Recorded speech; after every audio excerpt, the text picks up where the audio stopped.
I think, we are now reaching a tipping point, especially with the ability to generate more nonsense content than ever before, that there's going to need to be some kind of verification of what we're sitting in front of. I do take a disagreement with the idea that it's called unreliable content. I think it's reliable. It's reliably shit. So I think we should put money where money's due. It's not like the robots haven't figured out how to churn out consistent nonsense. So let's give the world's smallest round of applause for whoever programmed that. But I do think it's very similar to our last question. A, there's the idea of perception of fraud, but B, there's the idea of appetite for fraud. And I think a lot of what you find, back to the KPIs question, is I think we need to hold ourselves as planners and buyers and marketers in general more accountable to the idea that, yes, the metric may say that you went and bought some sites and got some eyeballs and those things are great, but what's the outcome that was generated from that?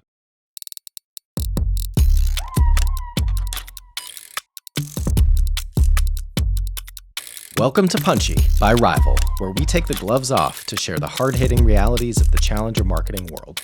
Each week, we answer your burning questions, cut through the BS, and tell you what you need to know about the world of marketing to grow your brand, business, and career.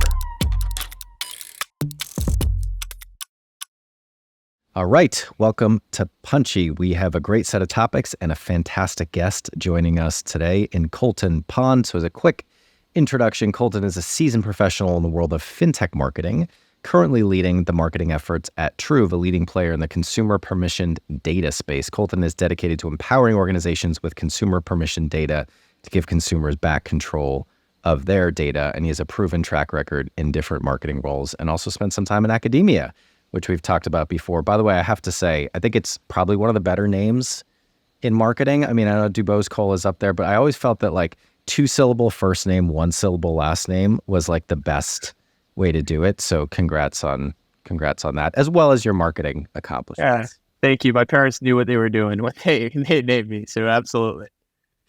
All right, let's get into it. We have got 3, maybe 4 questions that we are going to touch on today, starting with the uncertainties of the future economy and the need to demonstrate content ROI. How can marketers effectively co-own key marketing metrics with other functions and showcase their value add to management? Dubose, I'm going to start with you. So I think something like this is always an interesting question, because I think we're probably asking a slightly different question than we need to, which is, it's not about owning the metrics, it's about owning the solutions to certain business issues. I think there's always a challenge. It's the old thing where if you ask someone to make the highest quality nail in a nail factory, they're going to make one really great nail. If you ask them to make a number of nails, they're going to make as many as possible, and they'll be low quality. We're defined by the metrics that are given us. And that's as true as it is in a nail factory as it is in non-nail factory organizations. But I think the intriguing thing here is, yes, you can own a metric that you bring to management, to the board, to whoever you report to say, look, numbers gone up, numbers gone down. But that's only part of the story. I think holistically thinking about why that metric is important, what business problem you're solving, and then how you can consistently evolve the measurement of that metric and the measurement of that issue is really the key thing here. Because at a certain point, business issues move on and metrics will stay the same unless you holistically think about them and evolve them. So, my advice on something like this is, yes, metrics are important, but really take a step back and try to think across an organization. Why are we talking about that? What matters? And what are the issues we're really trying to solve? When I first started out in advertising, my first boss told me the most important thing you could ever do was find the most senior person in the room and then ask them what keeps them awake at night. And they would say, basically, at the end of the day, I'll figure out the timesheet code, but if you spend the next 2 weeks figuring out how to solve that, it's always time well spent. And I think that's been something that's always been really important to me to think about. And I think when we talk about a question like this, I think that really pops to mind. What are the things that are going to keep the business awake at night? What are the things that are an issue to solve? And then tie the metrics to those, but don't look at them in isolation. I think that's a great prompt and something to keep in mind regardless of what role you're in. I also think that idea of stepping out of the silo of whatever it says on your title or for your department and actually thinking about what are we trying to accomplish, not just what am I responsible for, and then working backwards. I think that's important as well. So Colton, I know that you're particularly passionate about kind of the integration and collaboration between marketing and sales, and I know a bit about what you've done at Truv and in past roles. So would love to hear your experience as a CMO right now. of course, if there's anything else you want to share on this topic, but I'd just be curious, like practically, how do you go about collaborating, co-owning, co-delivering on key business metrics at Truv? Yeah, great question. So I think Dubose and you, Eric, bring up a great point. I live by a mantra that it's everybody's job to get shit done. You shouldn't be constrained on your unique role, but you should understand the business objectives and what you need to achieve. I've also spent my career in B2B marketing, and specifically B2B tech, and most recently B2B Fintech marketing. And I strongly believe that most marketing teams in B2B do it completely wrong. Most marketing leaders and marketing teams I talk about, they're focusing on metrics such as like MQLs and SQLs and website visitors. And I've personally never sat in a board meeting where the board of directors, and to Dubose's point, those senior people actually care about those things. What they care about in B2B organizations is they care about pipeline growth and they care about revenue growth, where marketing generally focuses in a silo on very top of funnel and let sales focus on revenue and pipeline. It creates this contention and lack of cohesion. My strong belief is that marketing needs to adapt. Marketing needs to change, especially in B2B.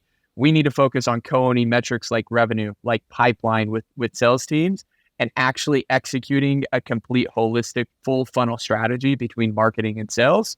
Because in the end, the skill sets of marketers and sales professionals are complementary.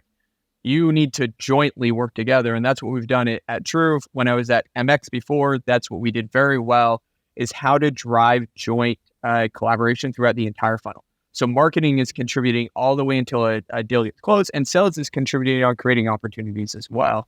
And it's been a really cool cohesion and collaboration as we've changed that. But it starts with, how do you align the metrics of those teams to be working towards the same things? Because the metrics you're accountable for is what you're going to work towards.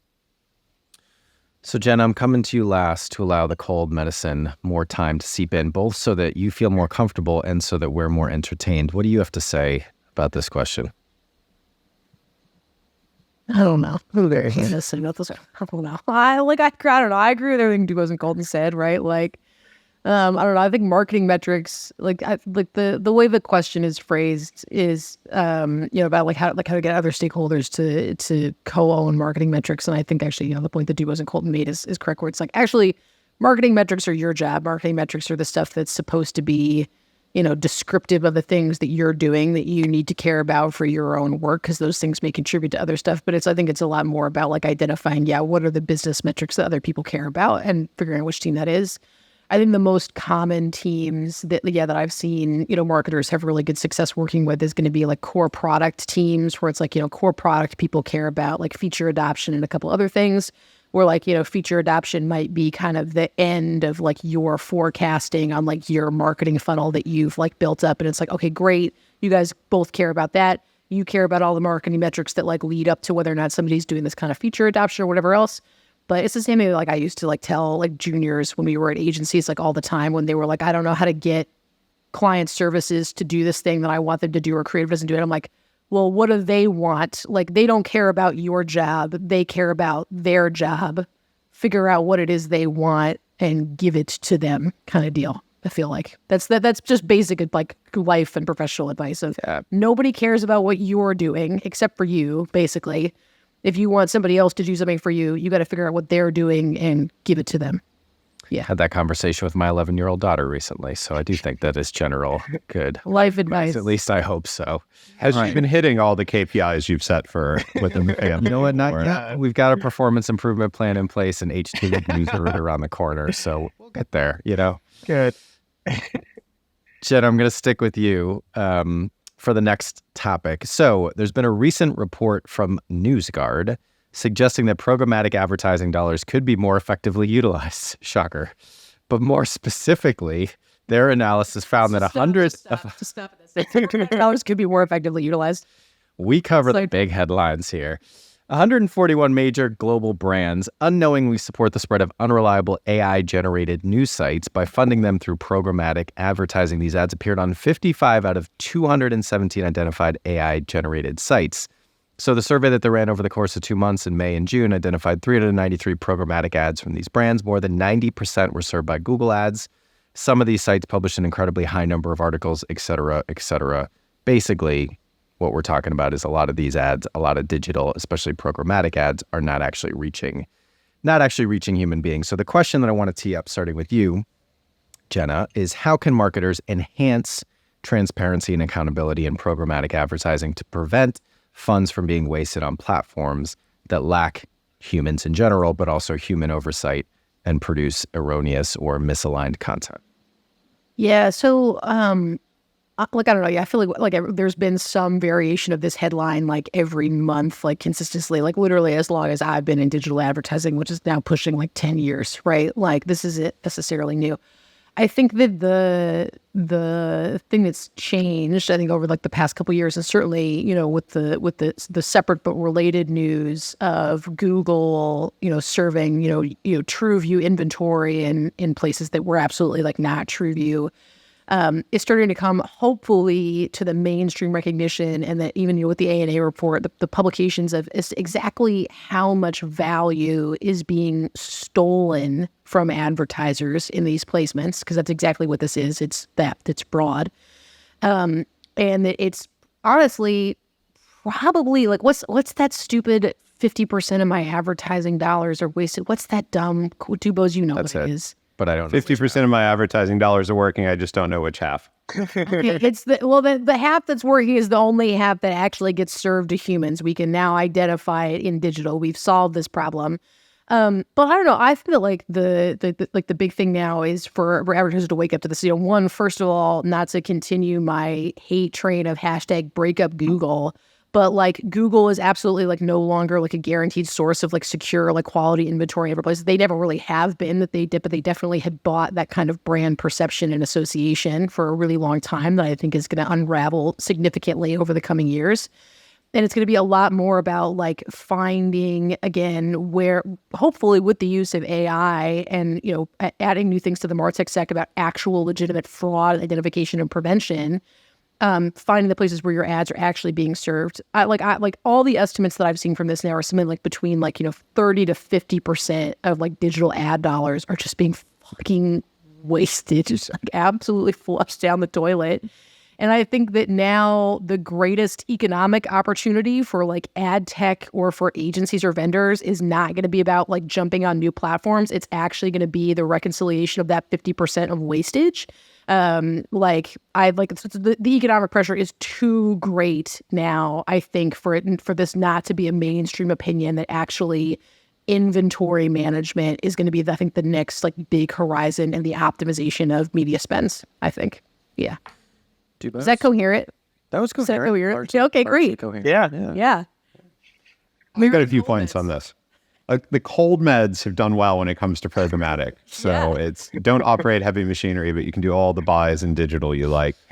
Generally, I got a few thoughts on this. I agree with everything Jenna said in that I think, we are now reaching a tipping point, especially with the ability to generate more nonsense content than ever before, that there's going to need to be some kind of verification of what we're sitting in front of. I do take a disagreement with the idea that it's called unreliable content. I think it's reliable. It's reliably shit. So like, I think we should put money where money's due. Like, it's not like the robots haven't figured out how to churn out consistent nonsense. So let's give like the world's smallest round of applause for whoever programmed that.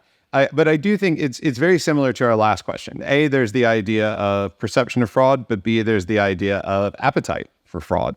And I think a lot of what you find, back to the KPIs question, is I think we need to hold ourselves as planners and buyers and marketers in general more accountable to the idea that, yes, the metric may say that you went and bought some sites and got some eyeballs and those things are great, but what's the outcome that was generated from that? Because that's where nonsense generated ChatGPT sites don't stack up. I think otherwise you can easily look at one metric and go, we hit that. So I think there needs to fundamentally be a shift on, we are expecting more results at a higher order from programmatic, as well as we now acknowledge that the inventory needs to be scrutinized more. I think, this and the last question is very similar to, for those of us that are fans of football or soccer for our American listeners, There's a site called Opta Sports, if you've ever come across it. It's amazing. It breaks down football to very, very granular things like how far someone ran or how many times they touched the ball. And the interesting thing is, back to the metric conversation, when you give footballers a very specific metric, they focus on that instead of scoring goals. There's been examples of teams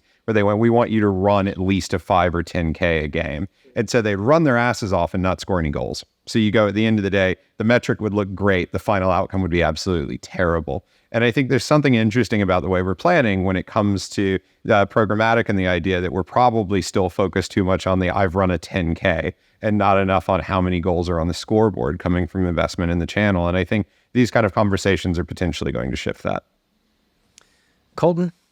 Spot on. I actually, Eric, you mentioned that I had a background in academia too. So in my PhD studies, actually, there's a lot of, and I had a lot of arguments with professors on, there's a lot of academic studies that say digital advertising doesn't work. And I was like, I come from a world of digital advertising. Like, I've seen it be effective, but there's a lot of studies saying it doesn't work. The points that Jenna and Dubose make are spot on. Like, we need to tie back advertising dollars to actual outcomes, not just to views or website visitors or some vanity metric. It needs to be a tangible outcome that the business cares about, especially today where boards, executive teams are hyper focused on increased efficiency, how to drive more from less. And to do so, you need to make sure that you optimize what you currently have. So the next wave of digital advertising, programmatic advertising, as Jenna said, is how to drive efficiency, how to optimize what we currently have, not how to expand into new platforms. I'd be curious, just sticking with that, either from you, Colton, or anyone else, especially in this environment. That's one of the things that we hear all the time. How do I do more with less? But there is also the dynamic of it shouldn't only be about short-term ROI, just converting existing demand. There is a role for brand to build future demand. And obviously, by definition, if you're doing that right, it is not about a dollar return in the short term. It's about understanding what those metrics are, working up the conversion funnel towards early stage attention, awareness, equity. So Colton, how do you think about that, especially in a B2B business, making a case for it is a metric that we should track? And to what you said, you didn't say it has to always be dollars. You said a metric that the business cares about. But how do you think about building kind of a data-driven, we can all align on these metrics approach to making sure that you are investing in brand long-term and sales short-term? Yeah, so you need to do both. Marketing teams oftentimes over-index on one or the other, and you need to have activities that do both and directly tie to both. And you need to get the CEO, the board, the rest of the executive team bought in on building a brand and the impact of actually building a brand in the space and the long-term ramifications of it. I'll admit, like, it's a challenge. Most CEOs and boards want to see exact dollars immediately right now. And like, how does this tie to exact dollars? I have been lucky enough to be given a leash to show that because I have other activities that show immediate results. And I think marketers that can show both will be given more a leash to build the brand while driving short-term revenue and pipeline as well. All right, let's move on to our third question. So we do a lot of work with bigger established businesses, but also with earlier stage businesses. And as you know, Colton, and most of the people listening, we do a lot of work with Fintech. And so particularly with you here, and I'll start with you on this question, we get a lot of questions of like, where do I start? I'm an early stage Fintech business. I'm either setting up the marketing function or have just been brought in, or I need to get things to the next level. So Colton, what are the biggest marketing challenges that you believe face early stage Fintech organizations in 2023 and why? Yeah, great question. And over the past year that I've been at Truv, I came in and essentially the role was to build marketing from the ground up. Like, we don't have anything, go figure out what to do. And there was a lot of competing priorities to do. What I've noticed, especially if you look now and last year, the current VC market in Fintech is at an all-time low from a fundraising perspective and putting money into Fintech right now. I don't believe that will change in the short term, maybe in the medium and long term, but that's not going to change in the short term. So what Fintech companies are doing as a result is cutting burn, reducing expenses, how to increase my runway. So what that does predominantly for marketing, because marketing spends a lot of money, is, hey, you have reduced headcount budget, you've reduced spend budget for digital advertising, for conferences, and for other avenues. However, generally that doesn't coincide with a similar decrease from the board and like decrease in growth and revenue targets.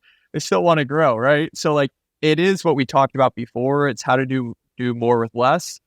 Marketers oftentimes get so, especially in early stage fintech, get so spread in a million different tasks, when in reality, what they need to determine and evaluate is what are the highest priority tasks that I need to focus on now, and like complete that and move on to the next thing. Because you don't have the resources to complete everything you want to do. You have the resources to complete the highest priority, highest impactful. And whether that's an impactful for the brand or impactful for short-term revenue gain, tying back to that is critical. So to directly answer your question, my opinion is the biggest marketing challenge right now in early stage fintech is how to determine the highest priority things to work on and be hyper efficient and spend with headcount and non-headcount expense as efficiently as possible there. There's a quote I think about all the time that says, startups don't starve, they drown. So basically they try to do too much as opposed to not being able to do the small amount that they set out for. And I think that's true for marketing functions or any function. You could take it from the company level to the department level to the individual level as well. So I think just building on what you said, finding that 20% that delivers 80% of the outcome and then doing it again and again and again to kind of get to the core thing to make sure that you are not spreading yourself too thin is going to be a key part of that.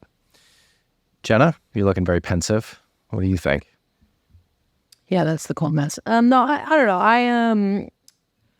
I'm thinking about this, like not necessarily just for fintechs, although I think it's, it's certainly true because that space has become so competitive over the past couple of years that we've seen. But I think the really big challenge that we see with any startup is just finding, the efficient acquisition entry points. And that, I think that there's been a little while where those things were Google and Facebook, right? It's Meta, I guess now. And we still certainly see those things work, just to certain degrees, but yeah, because of, the complexity and the competition and the noise, I think that it's harder to find that kind of traction in smaller places than some of those platforms. It definitely was the case that I think for a lot of startups that, the distribution playbook of Facebook, Google, maybe like one or two other like things like, some like really targeted like out of home in a couple, key neighborhoods was pretty much a guaranteed like winning playbook. Just like, buying like TV and print or radio was like the playbook for, I don't know, the 80s. I don't know what an appropriate amount of historical time for that was. That was before I did anything. And just because, we see prices going up on Google and Facebook because, those things are becoming kind of solved platforms, as well as, because of some of the product and inventory choices that those publishers are making. I think it's just hard. So I think that it's, and as we were just talking about, like, I don't think that the issues of inefficiency and waste are all limited to programmatic. Like, Facebook Audience Network is the exact same thing. It's complete bullshit. Like, don't buy it. And I know like some startups are tempted by that easy reach, but it's not it. So I don't know. I think it's more about like, hey, finding, like a little bit the same on the distribution. What are the small things that are going to deliver like, reasonably efficient but low effort like acquisition, and then spend your time finding what are some of like the niche or the edge cases that we can find it actually be where there's, legitimate blue ocean that we're not going to be out competed and have to pay, I don't even know what it is, $50 a click on whatever, Monzo or Revolut or, current account, or like those kinds of really, really competitive kind of keywords. And find where you can make an impact. I think that's kind of what my POV is. I'm interested to see what the next kind of, I think that playbook, is going away. I don't think it's this year or even next year, but in the next 5 years, I think it's going to have to change. And I'm interested to see, how this generation of startups is going to figure that out. Tubos? So I think everything everyone said, from kind of wider challenges in funding through to digital marketing is key. I think, Eric, to your point, whoever's out there silence the lambing a load of startups, either starving or drowning them, is obviously quite a big concern.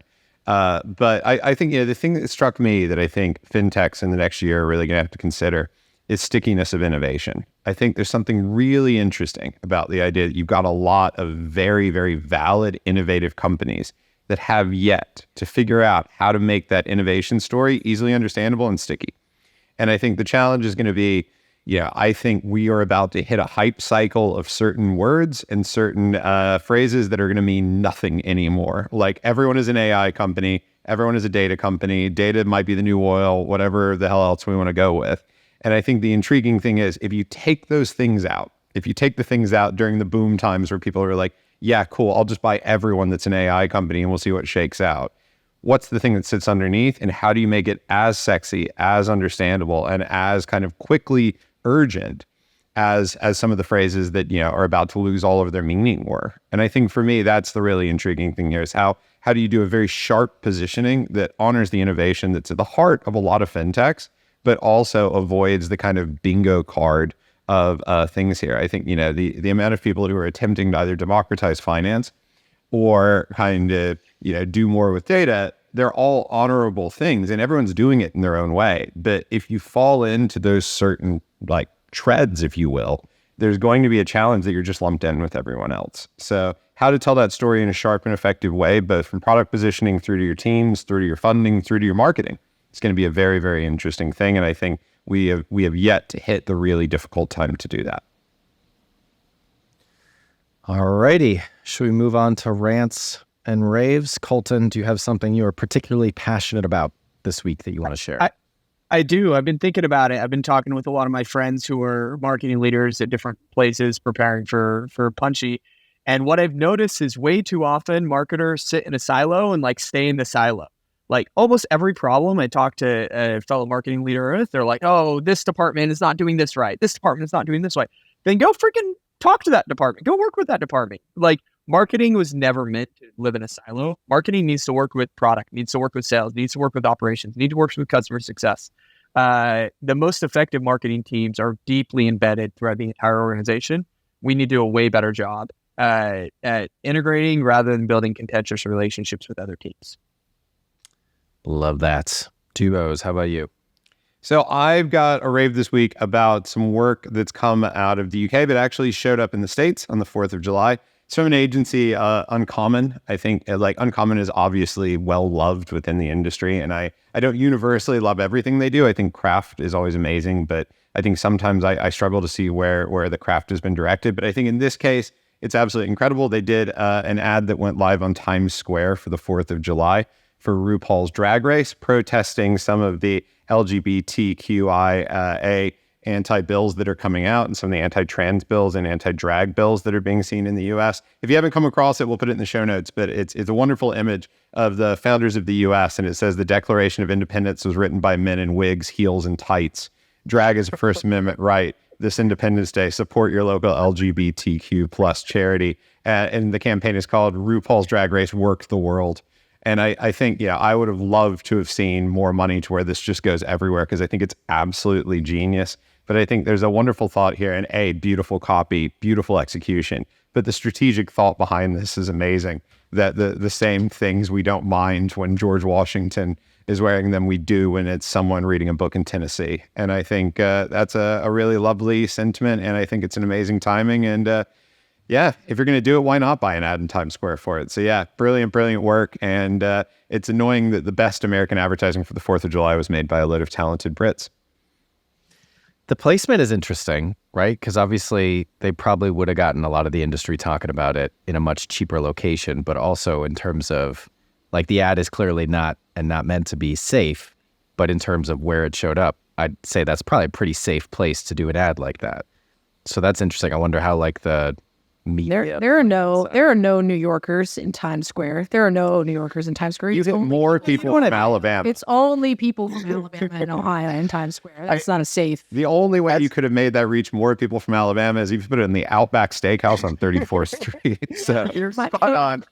Yeah, there's no New Yorkers at Times Square, Eric. I know you've been gone for a minute, but All right, Jenna, what do you have to rant and rave? Sorry, what were you going to say, Colton? I was just going to say, as a New Yorker, Times Square is never a place we go to. So Jenna's spot on. Fine. Jenna, what are you going to rant or rave about? Rave, the availability of codeine over the counter in the United Kingdom. Huge ups. No. I don't know. I guess I read it. I ranted about this a little bit in the AMP group, the rival AMP group. Plug for that. If you sign up for Threads, the Twitter clone, which again, I hate giving credit to supervillain Mark Zuckerberg, but it is a really good idea. I feel like that Threads is a really good concept to get access to, written written posts where, Instagram is a little bit more visual, but I think it's really good. Except if you sign up for Threads and link it to your Instagram account, and then you later decide that you want to delete your Threads account, you can't do it without also nuking your Instagram account. Which all right, I see the game, but I think that's kind of bullshit. And I'm sure that in 6 months or a year or 5 years or however long it takes the regulatory body to catch up to these things, they're going to get caught for that one. But it's just a little bit of it's just such a dick move, really. The whole thing is a little bit of a dick move, but, yeah, dick move. I think we got the title of our episode. All right. It's censored again on Google because of that. All right. That's all the time we have for today. Colton, thank you so much for joining us. Yes, thank you. Have a good one.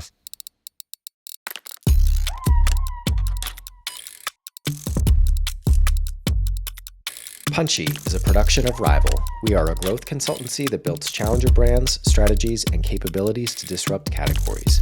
If you want to learn more about us, check out wearerival.com. If you want to connect with Jenna, Dubose, or myself, email us at media@wearerival.com or find us on LinkedIn. If you enjoyed today's show, please subscribe, share with anyone you think might enjoy it, and leave us a review. Thanks so much for listening, and see you next week.